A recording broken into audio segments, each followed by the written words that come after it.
So in this video, guys, we have this iPhone repair kit, which comes with a whole variety of things, which will be in the link in the description below. If you guys get any questions, throw a comment out, like, subscribe, do whatever. Either way, let's do it.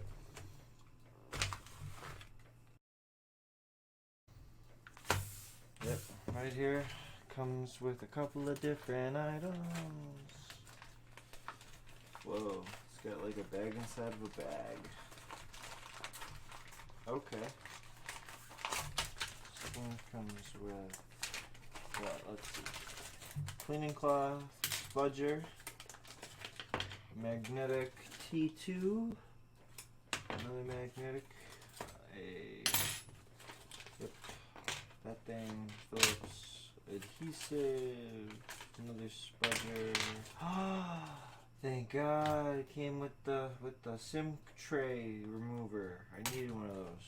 And then it comes with a guitar pick and another flathead. So I hope that was helpful. Link in the description below, guys. Yeah, guys. So we had this here. It's got a suction cup. I'm really happy about getting the SIM tray remover. That's always needed. So until next time, it's in the link in the description below.